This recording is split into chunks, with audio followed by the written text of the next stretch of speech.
Okay, so last session में हम लोगों ने कंप्लीट किया था फंक्शन का introduction. So what is function? Function is nothing but a code for the special task.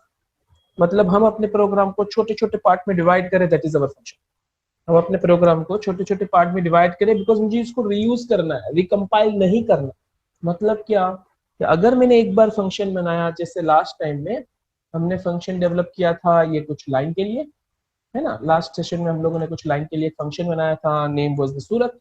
इसको रन करते तो ऐसा कुछ आउटपुट आ रहा था, star, hi, star, hello, star, welcome, star, bye, star. तो ये जो स्टार वाला हॉरिजॉन्टल लाइन आ रहा था उसके लिए हमने अलग से एक फंक्शन डेवलप कर लिया. ओके, नाम सूरत है. सो गाइस, इससे होगा क्या, जब फर्स्ट टाइम ये फंक्शन को कॉल करोगे, फर्स्ट टाइम लाइक जो हाईलाइटेड लाइन है, तब वो फंक्शन को कंपाइल कर देगा. कंपाइल मतलब क्या, बाइनरी में कन्वर्ट कर देगा. बट नेक्स्ट टाइम जब आप उसको कॉल करोगे तो अब वो सेकेंड टाइम उसको बाइनरी में कन्वर्ट नहीं करेगा, वो बाइनरी डेटा को ही लोड करेगा. उसे बाइनरी डेटा को ही लोड करेगा. Is it fine? वो बाइनरी डेटा को ही लोड करने वाला वन सेकंड प्रोग्राम को कन्वर्ट नहीं करेगा. फंक्शन का सबसे बड़ा बेनिफिट है कि अगर एक ही कोड मैं अपने प्रोग्राम में 10 टाइम्स यूज करूं, एक सेम कोड में अपने प्रोग्राम में 10 डिफरेंट टाइम्स यूज करूं, उससे अच्छा मैं एक फंक्शन बना दूं, जब जरूरत हो फंक्शन को यूज करूं, जब जरूरत हो मैं उस फंक्शन को यूज कर लूं. So that will be my benefit. मुझे 10 टाइम्स उसको बाइनरी में कन्वर्ट नहीं करना पड़ेगा, मेरे प्रोग्राम का एग्जीक्यूशन स्पीड थोड़ा बढ़ जाएगा. That is the benefit. Is this clear to everyone? So इसलिए हम लोग फंक्शन बनाते थे. Fine. So now what is my requirement? मुझे फंक्शन बनाना भी आ गया था, हमने बहुत सारे एग्जांपल्स लिए थे. But now consider in my example, otherwise in my program I have a function display1, जिसमें हम लोगों ने एक मैसेज दिया हुआ है, welcome to display1. Okay, and here I have a message that is buy from display1. Okay, in a similar way मेरे पास ऐसे 3 फंक्शन थे, मैं बना सकता हूँ 3 फंक्शन. So ये मेरे पास हो गया welcome to display2, buy from display2. उसी तरीके से थर्ड नाम का फंक्शन है, that is welcome to display3, buy from display3. Now I have a void main. void main में मैंने clear screen लिखा, मैंने मैसेज दिया welcome to main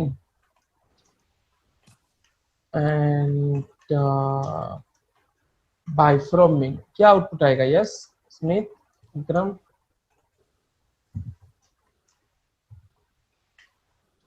welcome to main और बाय फ्रॉम मेन. क्यों भाई, उसकी कोई गलती है बाकी सब फंक्शंस की? विक्रम सर, क्या आउटपुट आएगा? एक मिनट देखता हूँ.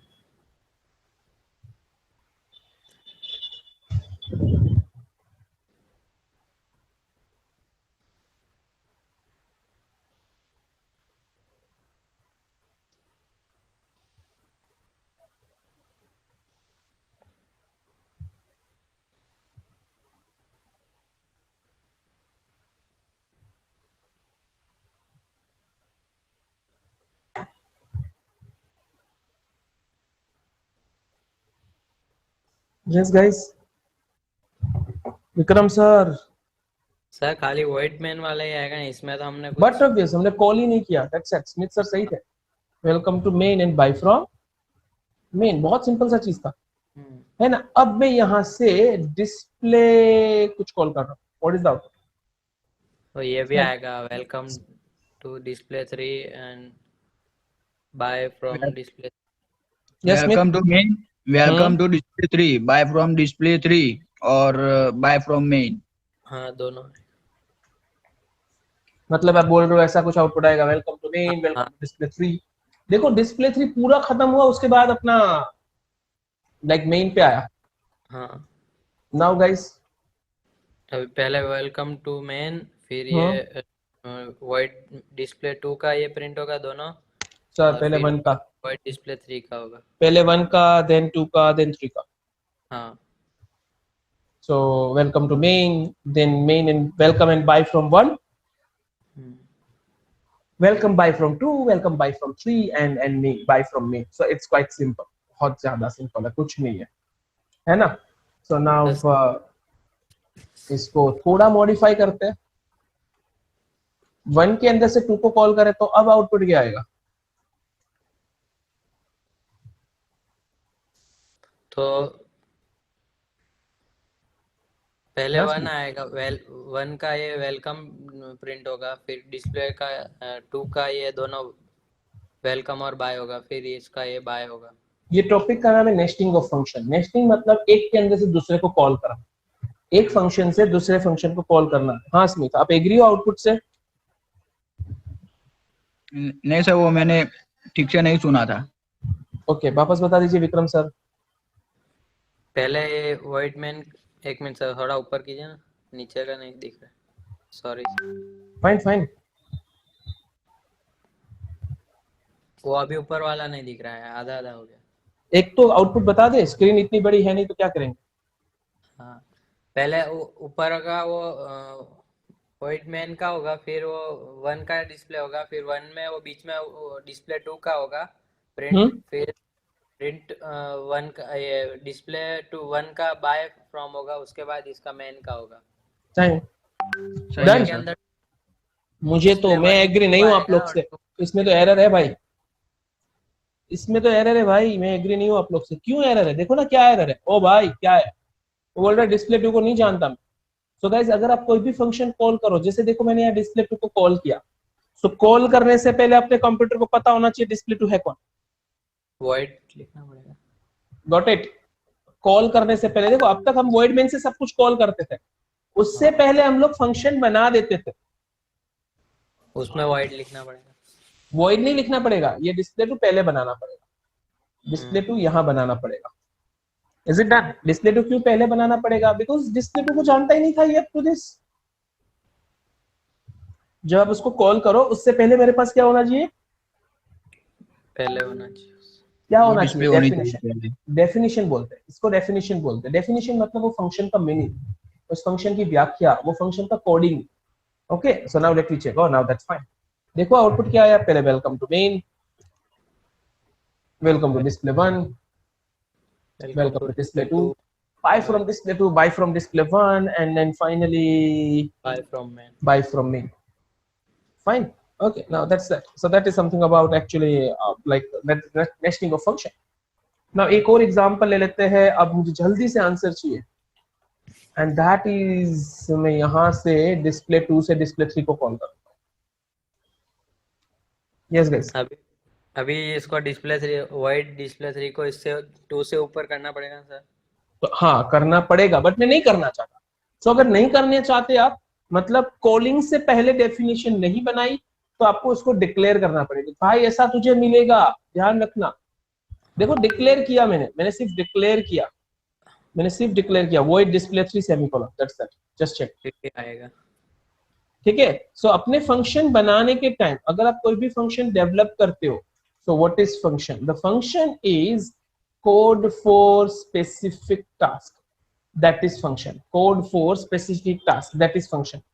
फंक्शन बनाओ तो उसके 3 एलिमेंट्स होते हैं, function declaration, function call, function declaration, function call and function definition.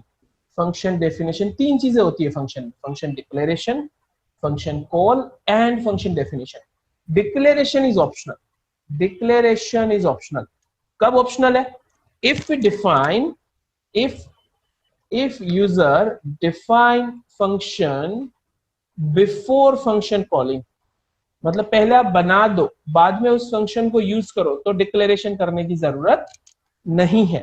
But अगर आपको नहीं बनाना, जैसे अपने एग्जांपल में मैंने डिस्प्ले 3 कहां बनाया, डिस्प्ले 3 को पहले कॉल कर दिया, बाद में मैं उसको डेवलप कर रहा हूं, तो मुझे पहले क्या देना पड़ेगा? डिक्लेरेशन। तो this is known as declaration, this is known as declaration, this is known as definition, और यहाँ पे कॉल है, this is known as call, this is known as call, and this is known as definition. Is this clear? Yes sir. Guys, function के अंदर 3 चीजें होती है, ठीक है? फंक्शन कॉल, सॉरी, फंक्शन के 3 element, function call, function declaration, function definition. Now in a similar way अगर मैं फंक्शन की बात करूं, फंक्शन की सिंटेक्स की बात करूं, तो सबसे पहले लिखा जाता है रिटर्न टाइप। जैसे हमने void लिखा था, तो void is a return type. बाद में लिखा जाता है फंक्शन का नाम, एंड बाद में लिखा जाता है argument. Now what is that argument? We will just discuss in a few moments. Okay, so that is body of function. That is body of function. So ये function का syntax है, जैसे कि हो गया void display, and here I just write down welcome. So that is also a function. ये भी एक function है. So ये example हो गया अपने function का, जिसमें return type कौन है? तो जो सबसे पहले लिखा जाता है वो return type है. तो इस function का return type कौन है? Void. Function का नाम क्या है सर? Display. Argument में कुछ नहीं लिखा है तो argument नहीं है. And body of the function क्या है sir? Printf. So this is our function. This is our function. हाँ विक्रम. कॉल और इसका डेफिनेशन नहीं सर, कॉल और डिक्लेरेशन का एक बार वापस बताओ ना. डेफिनेशन समझा ना? कॉल और इसके दोनों के बीच में फर्क क्या है? नहीं समझा. फंक्शन कॉल और फंक्शन डिक्लेरेशन का बीच में मेरे को बताओ ना अंतर. सर कॉल मतलब जहां यूज कर रहे हो उसको कॉल बोलते हैं. हाँ, जो उसका मीनिंग है उसको डेफिनेशन बोलते हैं. फंक्शन के अंदर जो भी आपने उसका कोड लिखा है दैट इज डेफिनेशन. वो डेफिनेशन का पता है सर. डिक्लेरेशन में जैसे वो डिक्लेरेशन कब यूज करना हम लोग को, कि मैं पहले फंक्शन को यूज कर दूंगा. मैंने बनाया ही नहीं था, देखो डिस्प्ले 3 यूज कर दिया, हमने बनाया नहीं था, तो उसको बताना तो पड़ेगा ना फंक्शन है क्या. इसी फंक्शन के बीच में अपने लिखते हैं, जैसे आपने ये लिखा है डिस्प्ले 3 तो इसको कॉल बोलते हैं. हाँ, और ऊपर जो लिखते हैं उसको डिक्लेरेशन. डिक्लेरेशन. आपने थ्योरी पार्ट नहीं पढ़ा मतलब बुक से? नहीं, भूल गया था थोड़ा, इसलिए वापस. ओके ठीक है. Guys is it clear? Yes sir. Okay, so that is something about function elements. So what is function? Guys, आपको theory part पढ़ना पड़ेगा because इसमें theory ज़्यादा है, practical कम है. Okay, this is syntax and example we have. Now the thing is, कितने type के function होते हैं? कोई मुझे बताएगा कितने types के function है? So there are two types of function. दो type होते हैं. Function के दो types है. The first type is that is actually library function. That is actually library function. Okay, and second one is user defined function. Second one is user defined function. So what is the meaning of library function? Library function को हम लोग predefined function भी बोलते हैं. Predefined function मतलब जो पहले से बने बनाए. जैसे कि आपने बहुत सारे library functions डिस्कस किए, जैसे कि printf वो predefined है, scanf वो भी पहले से बना हुआ है, puts string को प्रिंट करता है विद स्लेशन, getas string को रीड करता है with slash n, with space, not the slash n, with space. तो ये जितने भी फंक्शंस है, printf, scanf, puts, getas, ये सब कौन सी लाइब्रेरी से है? इनके लिए लाइब्रेरी कौन सी है? stdio.h. उसी तरीके से मेरे पास फंक्शन है clear screen, getch, ये सब कौन सी लाइब्रेरी से है? all these are from the conio.h. ये सब conio.h से है. उसी तरीके से स्ट्रिंग के कुछ फंक्शंस पढ़े थे, string copy, string reverse, string length, स्ट्रिंगcat, स्ट्रिंग क्या था, comparison, string upper case, string lower case. ये सब के सब फंक्शन कहाँ से थे?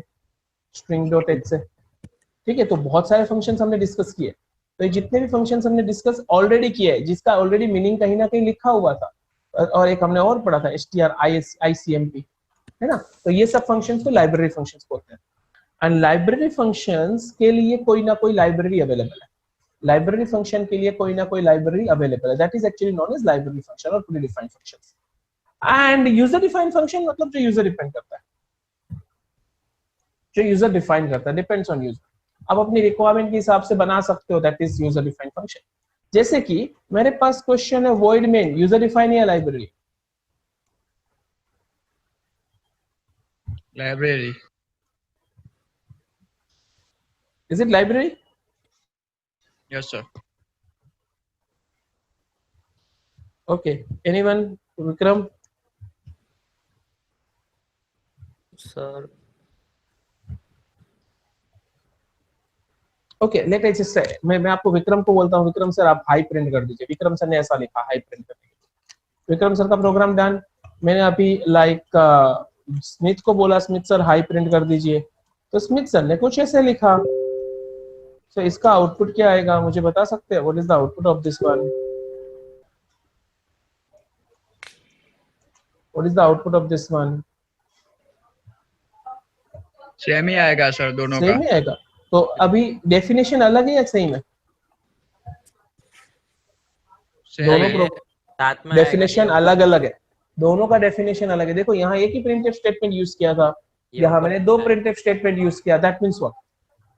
डेफिनेशन अलग है, आउटपुट सेम है। तो यूजर टू यूजर डेफिनेशन अलग है। अगर यूजर टू यूजर डेफिनेशन अलग है, that is known as user defined function.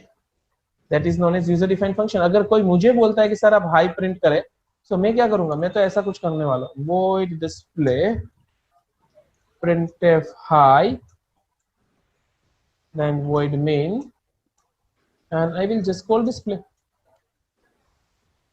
मैं तो ऐसा करूंगा, तो इसका आउटपुट भी हाई आएगा। But once again my program definition, my void main definition is different.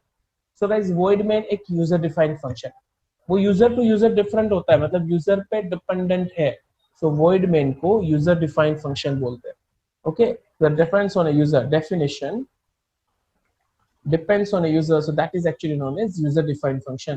Example void main, actually the main ही बोला जाता है।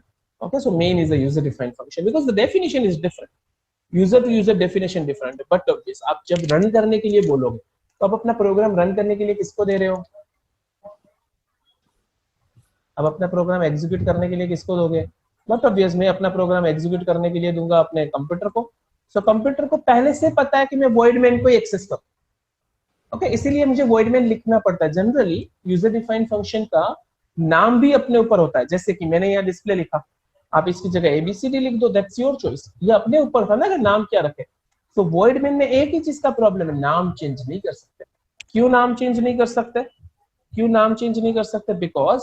बिकॉज अब जिसको ये प्रोग्राम रन करने के लिए दोगे, अब जिसको ये प्रोग्राम एग्जीक्यूट करने के लिए दोगे, वो बंदा void main से ही स्टार्ट करता है। जैसे मैं अगर विक्रम को बोलूं, विक्रम मेरा एक अच्छा सा सॉफ्टवेयर रन कर दो, और विक्रम ने पहले से बोला सर मैं तो सूरत से ही रन करूंगा, तो मुझे अपने सॉफ्टवेयर में सूरत नाम का फंक्शन बनाना पड़ेगा। मुझे अपने सॉफ्टवेयर में सूरत बनाना पड़ेगा। क्यों बनाना पड़ेगा? Because the answer is simple. Answer is simple कि भाई जिस प्लेटफॉर्म को आप दे रहे हो रन करने के लिए, वो void main से स्टार्ट करता है। ओके, तो void main होना चाहिए, बट डेफिनेशन अलग है। डेफिनेशन यूजर टू यूजर अलग हो सकती है, so that it is user defined function. It is user defined function. Is it clear? So conclusion correct. So what is function? What is function? It's a code for the special task. It is a code for the special task. How many types are there? So there are 2 types. Okay, how many elements are there? So there are 3 elements: function call, declaration, definition. Function call, declaration, definition, 3 element है। 2 type है। कौन कौन से 2 type है? Type कौन कौन से है? लाइब्रेरी और लाइब्रेरी और हाँ, okay fine. So now guys, अब इसकी कैटेगरी की बात करें। अगर इसकी कैटेगरी की बात करें तो हमारी 4 कैटेगरीज है। ठीक है, याद रखिएगा 4 कैटेगरीज। अब कैटेगरीज कैसे फाइनलाइज होती है? सो आप जो फंक्शन की डेफिनेशन देखोगे ना, या फंक्शन का सिंटेक्स देखो, तो उसमें एक तो रिटर्न टाइप हम लोग को स्पेसिफाई करना होता है, दूसरा हम लोग को आर्ग्यूमेंट स्पेसिफाई करना होता है। 2 चीजें स्पेसिफाई करनी है, return type and arguments. Okay, so let I say return type and arguments. तो एक पहली कैटेगरी, अगर आर्ग्यूमेंट है तो रिटर्न टाइप है, पहला चीज। दूसरे में रिटर्न टाइप है, आर्ग्यूमेंट नहीं है। दूसरे में रिटर्न टाइप है, आर्ग्यूमेंट नहीं है। तीसरे में रिटर्न टाइप नहीं है, आर्ग्यूमेंट है। मतलब मैं क्या कर रहा हूँ, देखो, yes yes, yes yes, yes no, no yes, no no. Okay, तो इसमें ऐसे तो नहीं लिखेंगे हम लोग। कैसे लिखने वाले? Without arguments and without return value. Without return value, that means कौन सा हुआ? लास्ट वाला। ओके, उसके बाद बोलेंगे with arguments and without return value. मतलब आर्ग्यूमेंट में यस रखा, मैंने आर्ग्यूमेंट में यस रखा एंड रिटर्न वैल्यू में नो रखा।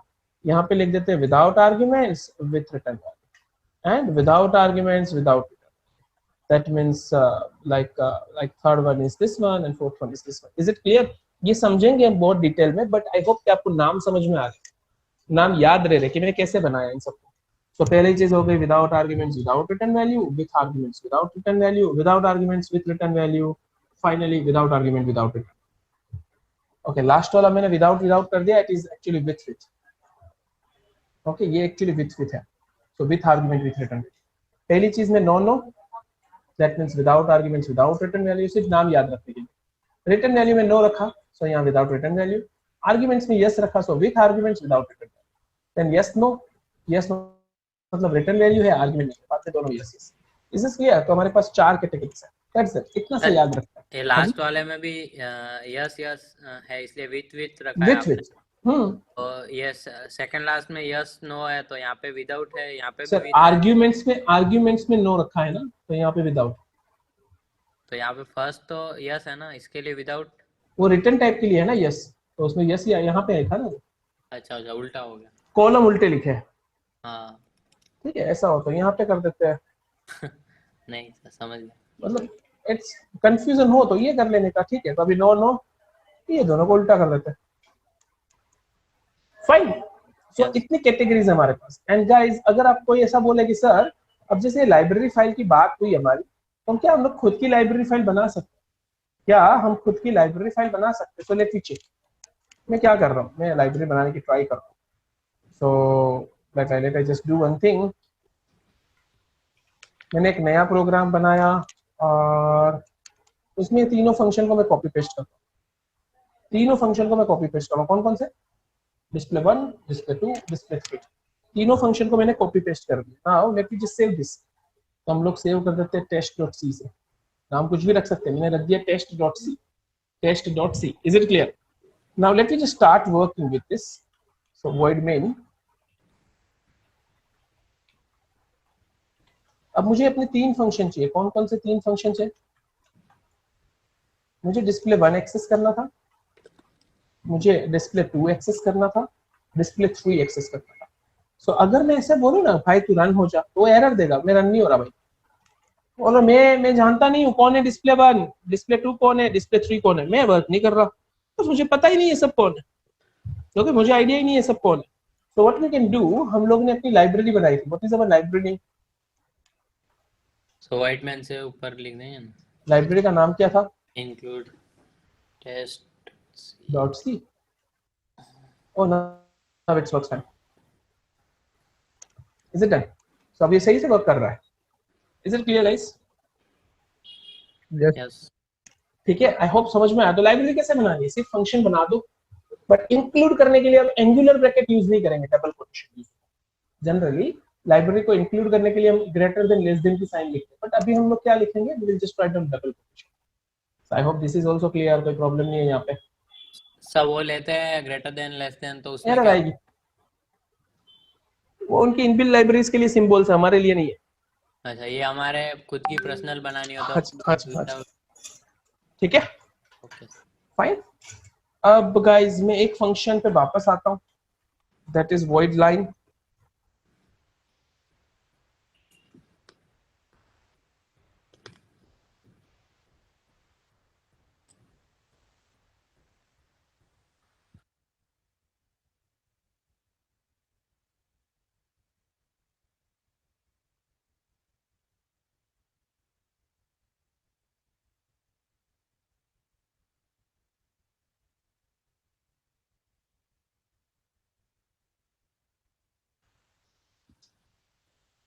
ओके गाइस, मैं यहाँ पे एक सिंपल सा प्रोग्राम बना रहा हूँ जिसमें i इक्वल्स टू 1 to 10 का हम लोग लूप चलाने वाले हैं। ओके एंड मैं यहाँ पे एक सिंपल सी चीज स्टार प्रिंट कर रहा हूँ। कोई प्रॉब्लम किसी को? अब ये प्रोग्राम को मैं void main से, मतलब ये मेरे फंक्शन को वो void main से मैं कॉल कर रहा हूँ।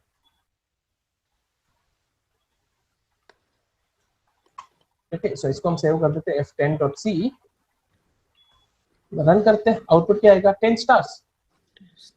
ओके, नेक्स्ट टाइम मैं कॉल कर रहा हूँ, मुझे इसको 5 बार कॉल करना था, जस्ट फॉर ए फन मैं उसको 5 टाइम्स कॉल कर रहा हूँ, दैट्स माय रिक्वायरमेंट। मैं लूप भी लिख सकता था, बट मैं लूप नहीं लिख रहा। Okay, so 5 times line line line line line draw कर दी। But guys what is my requirement? My requirement is, पहली बार मुझे स्टार वाला लाइन चाहिए था, पहली बार मुझे स्टार 10 टाइम्स चाहिए, दूसरी बार मुझे 10 टाइम्स डॉलर चाहिए, दूसरी बार मुझे 10 टाइम्स डॉलर चाहिए। तो चेंजेस क्या करना है? सिर्फ यहाँ पे चेंजेस करना, ओनली दिस थिंग। ओके, तो अगर मैं यहाँ डॉलर करूंगा तो क्या होगा? तो अब तो सब में डॉलर आएगा, मुझे सब में डॉलर नहीं चाहिए, तो मुझे हर एक फंक्शन में, हाँ हाँ विक्रम, स्टार डॉलर ऐसा चाहिए। हाँ नहीं ऐसा नहीं, पहले वाले में स्टार चाहिए, दूसरे हाँ वाले में डॉलर चाहिए, तीसरे वाले में प्लस चाहिए, तीसरे उसके बाद माइनस चाहिए, उसके बाद डॉट चाहिए। सब डिफरेंट। तो 5 फंक्शन थोड़ी बनाएंगे, नहीं हमने तो ऐसा बोला था एक ही कोड रिपीट हो रहा हो तो मजा आएगा। तो ना पूरे फंक्शन में कितनी चीज चेंज हो रही है सर, एक एक यहाँ पे कुछ चेंजेस आ रहा है। तो अब क्या करेंगे हम, हर एक देखो हर एक फंक्शन का फॉर्मेट सेम होना चाहिए, तभी तो मतलब जितनी बार आप फंक्शन को कॉल करो सेम फॉर्मेट के थ्रू आपको कॉल करना पड़ेगा। तो इस फंक्शन के ब्रैकेट में कुछ लिखा है क्या बनाने के टाइम? बनाने के टाइम ब्रैकेट में कुछ है नहीं, तो वो विदाउट आर्ग्यूमेंट है। फंक्शन के आगे क्या लिखा है? वॉइड, मतलब विदाउट रिटर्न वैल्यू। अगर किसी के आगे वॉइड लिखा मतलब उसका रिटर्न टाइप नहीं है, उसका रिटर्न टाइप नहीं है। तो ये कौन सी कैटेगरी थी? Without arguments and without return value. समझ में आया? Without argument and without return value. Is it clear? But ना मुझे अब इसको विथ आर्ग्यूमेंट करना है। विथ आर्ग्यूमेंट मतलब ब्रैकेट में कुछ तो होगा।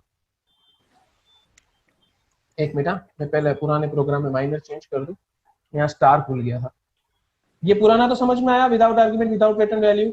इसको बोला जाता है ऐसा, ब्रैकेट खाली है तो आर्ग्यूमेंट नहीं है, आगे वॉइड है मतलब रिटर्न टाइप नहीं। नाउ गाइस अब ब्रैकेट में मैं पहले से लिख देता हूं सर। अब आप देखो ए को मैंने कौन से टाइप का डिक्लेयर किया? A is a type of character, a is a type of character. तो जब भी ए को प्रिंट करना हो मुझे क्या लिखना पड़ेगा? परसेंटेज सी, परसेंटेज सी। नाउ अब देखो इस फंक्शन के आर्ग्यूमेंट में क्या है, ब्रैकेट में क्या है? इस फंक्शन के ब्रैकेट में क्या है? कैरेक्टर है। एक सिंगल कैरेक्टर है, सिंगल कैरेक्टर। तो अब जब भी आप फंक्शन को कॉल करोगे ना आपको कैरेक्टर देना पड़ेगा। अब यहाँ क्या प्रिंट करना चाहते हो? Sir star. अब देखो मैं रन कर रहा हूँ, ये एरर देगा सर, ये 4 फंक्शन रन नहीं होंगे बिकॉज ब्रैकेट में क्या नहीं दिया आपने? कैरेक्टर नहीं दिया।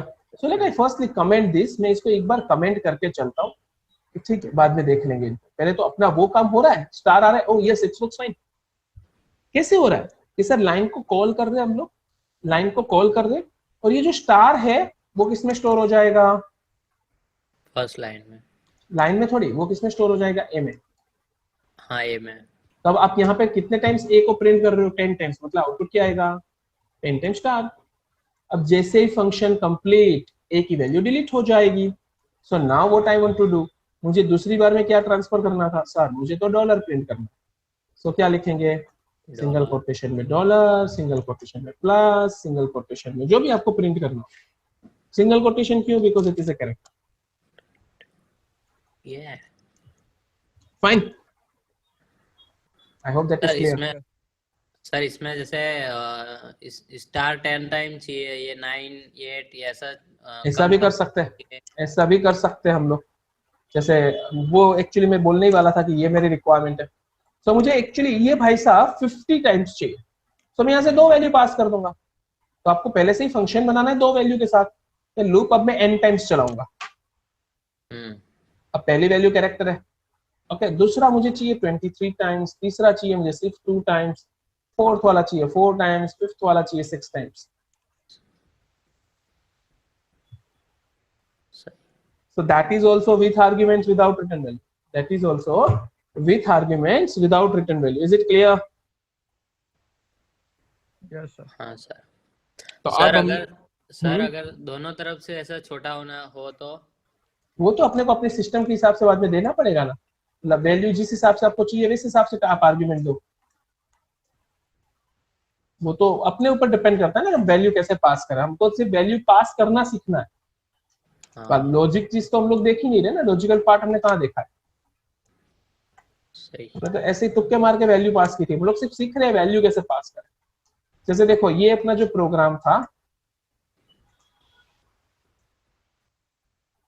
देखो फंक्शन समझ में बहुत इजी है बट बहुत भारी पड़ेगा अगर थ्योरी नहीं पढ़ोगे।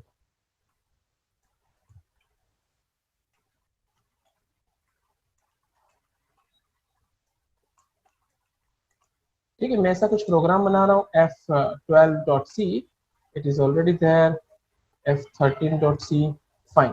अब मैं यहाँ से पैटर्न को कॉल कर रहा हूँ, what will be the output अब आपको पता है। सो ये कौन सी कैटेगरी है?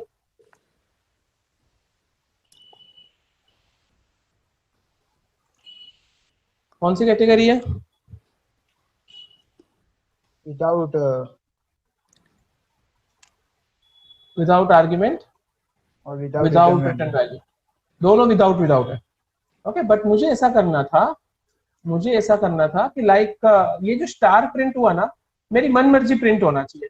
मैं यहाँ यूजर को बोलूंगा, ओ यूजर भाई enter character you want to print. User को मैंने बोला तो कैरेक्टर दे दियो, बस मैं प्रिंट कर दूंगा तुझे। ठीक है, %c एंड m में मैंने वैल्यू ले ली और यहाँ से वो वैल्यू मैं गेट करने वाला हूँ और m की वैल्यू यहाँ से पास करके, तो यहाँ से पास की, तो अब यहाँ पे वैल्यू रखनी पड़ेगी। नाम कुछ भी रखो, उससे फर्क नहीं पड़ता। तो नीचे से m दिया, यहाँ पे a लिखो, उससे फर्क नहीं पड़ता। अब इसको रन करें तो मैंने यहाँ लिखा okay I want to print actually hash. कोई बोला नहीं मुझे तो डॉट चाहिए। Is it fine guys? Problem कुछ? No sir. फाइन। देखो मैं अभी थर्ड कैटेगरी में नहीं जा रहा, दैट इज एक्चुअली